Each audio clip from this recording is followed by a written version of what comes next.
Hey y'all, welcome back to Rat Bike Customs. And today we are working on our trike. Basically, this was a two-wheeled bicycle that we had converted into a trike, and it's going to be gas powered. It's a 212cc Predator engine, gas trike kit. We got the kit from gasbike.net. Now, I deal with Alex over there a lot, and they've done me great so far with everything that I wanted to do with the bike. Any questions, parts that I've needed. I've done other engine kits with them before too. I've had good luck with them. And well, today what we're going to do is some customization to this engine. Basically what we're going to do is a stage 1 kit. And a stage 1 kit is a cold air intake, bigger jet, and a nice exhaust header on the back. Now those I did get from Go Power Sports. I've dealt with them a lot too. I like them a lot. Affordable prices, great quality stuff. Doesn't fall apart on you in 5 minutes, so it's well worth it. For instance, why am I wanting to do a stage 1 kit? Well, the stage 1 kit is going to give me more airflow and more fuel, which equals more power. So basically what I'm doing is I'm trading the stock one right here for this. Not only does it look better, it allows more oxygen into the engine. And the jet and emulsion tube that's going into it, well, of course, lets more air and more oxygen in. When you do that, you get a bigger boom. Bigger boom means more horsepower. Okay. Stock exhaust. Not that pretty. It's really nice and quiet, but let's face it, all that quiet is not that fun. So what we are doing is changing it to this header pipe right here. Yes, I've gone ahead and already wrapped it in some header wrap, so keeps you from burning yourself.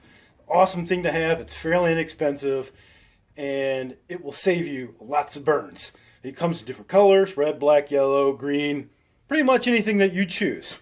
So there you go, folks. This is what we're going to be doing today, and I hope you enjoy the show, and let me know what you think at the end of this. If you like it, subscribe, leave a comment. If you have a question about anything or anything on your bike build that you want answered, hey, ask away. I'll help you any which way I can. If it's a part you can't find, something you're not for sure on how to do, shoot me a question. I'm more than happy to explain it to you or help you the best way that I can.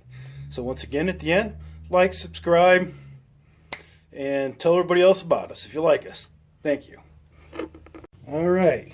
Now the first thing I'm going to do with this is remove the carburetor. I'm going to undo these bolts here. There's a gasket here.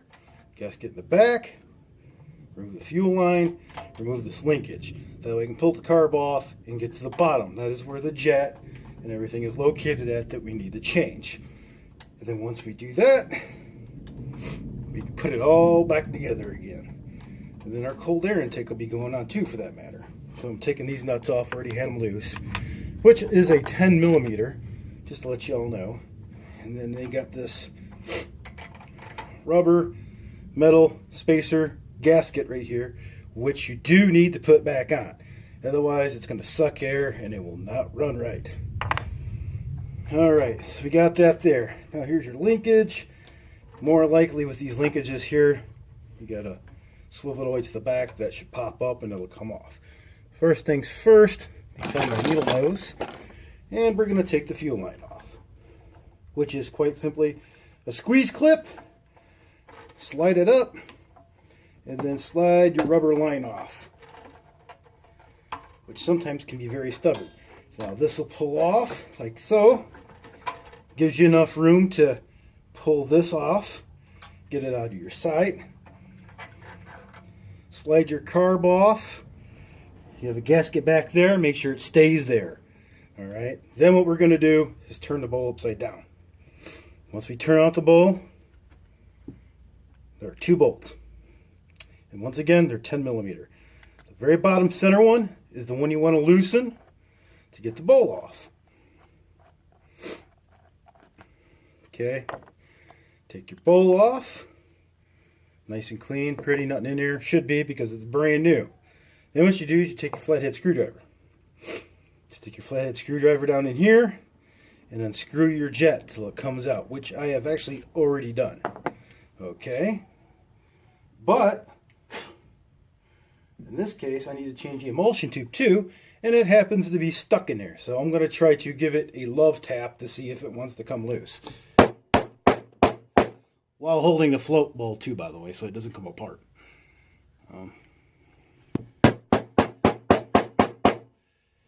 And did it move? I cannot tell. Well, let's see what we can do about this. Okay, I got that emulsion tube out now. Now we have a brand new one that is bigger and a bigger jet. This is the whole point of doing this, to make this thing go faster. Alright, this thing just has a bunch of little holes in it, which allows more fuel to come out, of course. And it's simply, you take this, same place you unscrewed and put the other ones in. There's a little point on one end, and a round nubby at the bottom. Well, the point goes in first, all the way down like so, and here is your jet. Just has a bigger hole in it to allow more fuel. And there's your your flathead side, so you can start threading it in. It also goes in there like so. Then what you do, once you dropped it in, take your flathead screwdriver, stick it in the hole, righty-tighty of course, and run it down until it's nice and snug. Not super crank tight, snug is good. You don't want to over tighten it and strip them out because they are brass, so they are a soft metal. So, and right there is snug. Awesome. Snug is what we want. So now what we're going to do is put our float bowl back on. Float bowl. Place it back on. Turn it back over. I'm going to try to put this drain bolt back to about where it was at originally. Doesn't make a difference.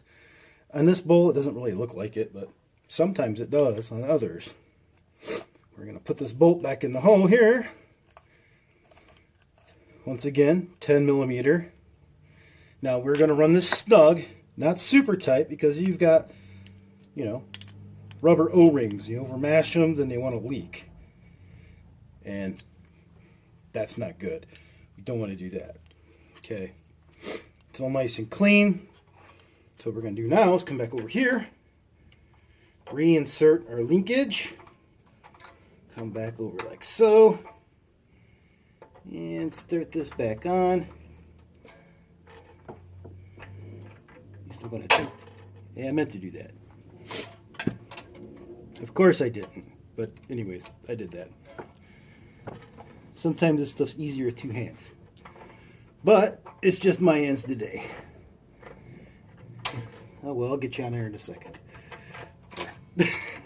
I'll cheat. There we go. Why didn't I do that in the first place? Because that would have been the easy thing to do. Alright, our gasket's still we pushed to the back. While we're out here, we might as well start squishing this fuel line back on good. Make sure you're past that little nipple part on it, because that's what helps it seal tighter. We shall grab and squeeze the clamp again and get it to slide past that little bit of a nipple in there so we know it's got it tight and it won't leak. Okay, that is all the way back there like so. New jet is in, and now for the fun part. This is the adapter that we are going to use to put on the new air filter. Or the, excuse me, cold air intake to be exact. On the back, this little thing right here, this little bracket's actually important because without it, this will fall off. This is for your choke. You don't want to lose it, and it will keep it from falling off. Quite simply, when you put it on, this goes over the top of this and tightens down so you can adjust it so the switch doesn't vibrate off. First on first though. You can't forget this part. If you forget this, it is no good. Gotta put this gasket back on. There we go. And let's see what we got. Alright, that's back on. Let's put these bolts back on. See if I can start them by hand. That one seems to be short enough where I can. The other one maybe not so much. But we shall try.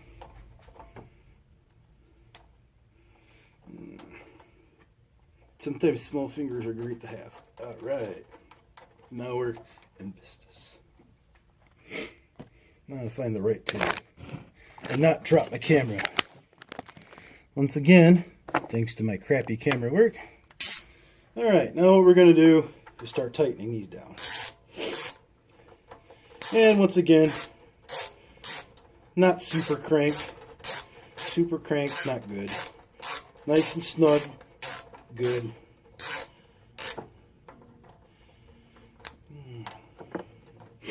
Maybe the smaller, skinnier one in this case. Let's see, that's better. Yeah, thinner wall socket works better on these. They don't give you a lot of playroom. And inside is snug. And of course, as you can tell, this is going to be too shallow for that. So let's try to get this one back on here again.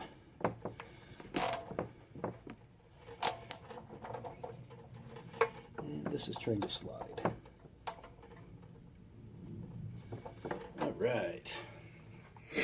That should do it.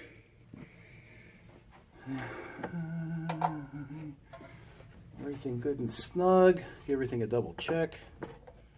That's awesome. Okay, now the next part is we'll end up doing that, tightening this little bolt back here so it sets on there about like so. And it is a 7mm, just to let you know. And it is an itty bitty little thing. So I ran it on mostly by hand when I first started doing this, so it'd make it easier. Okay, so now what we're going to do, we have this mounted on here. That allows us to use our choke without it falling off.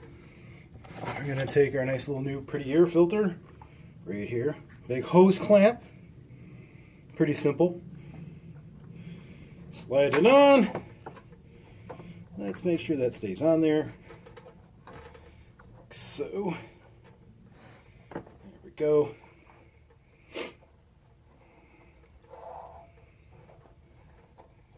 We want to make sure that it's around the red clamp part there. That looks like a nice good angle for it. Take our flathead screwdriver and snug it down.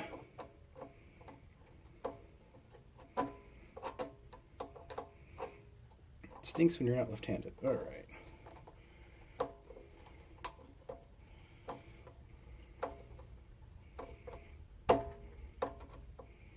That would help if I quit snipping.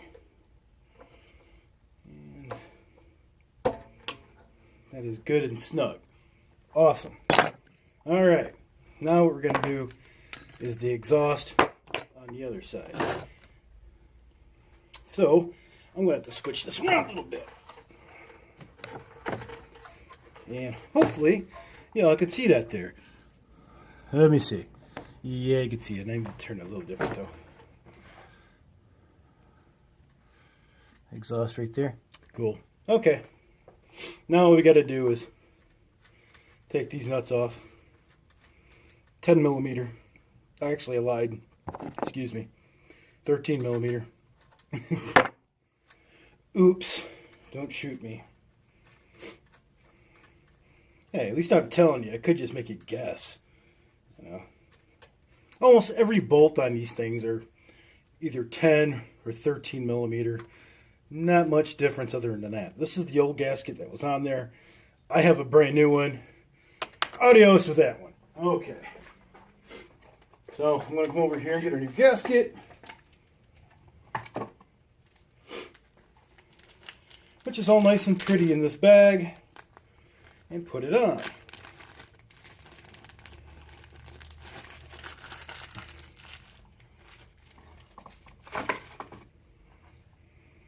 Gasket really lines up with this little arch that you see here and then a flat spot. It's pretty self-explanatory. It goes right on there. Unless the gasket wants to be stubborn, which in this case it does. So, really? There we go. So guess what? Stubborn gasket. So let's have to... That'll work. Ta-da! Fixed it. Alright. Now what we're going to do is put on our brand new shiny muffler. Well, it's not shiny. It's heat wrapped. So,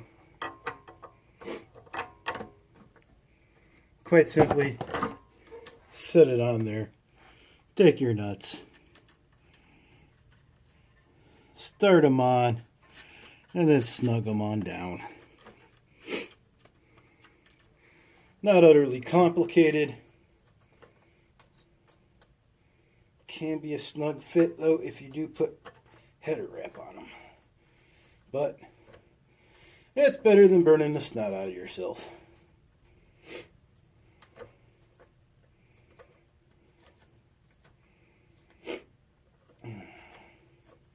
And just running them down by my finger for the most part for now. Then I can put the wrench on them and snug them down good.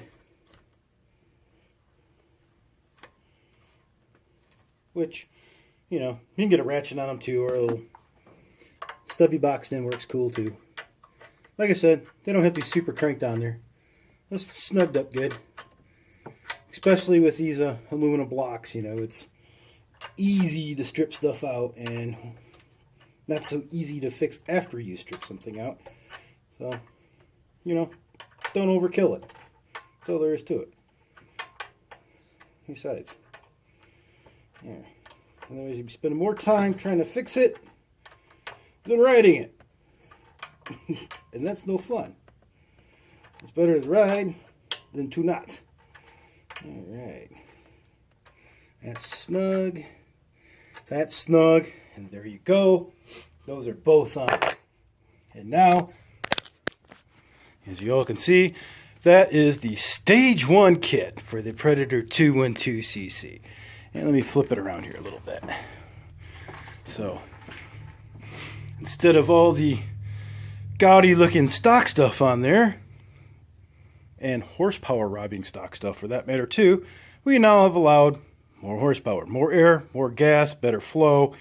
Looks way cooler, and it's going to sound really good. So, and then tomorrow we'll be doing another episode because my Trike kit rear end should be in. That is correct. That is going on this. All right. I love it. Think it looks great. The Trike rear end, of course, will be bolting onto the back of this. And as I do it, I'll walk you through it, and then I'll even be showing you how to install that motor onto this. So, another good video, I hope. And I hope you all enjoy it. If you like the video, please subscribe. Please like it. And once again, I'm sorry about my camera techniques. I'm still trying to learn. And it's kind of just me redoing most of the recording by myself anyways right now, until I get better stuff.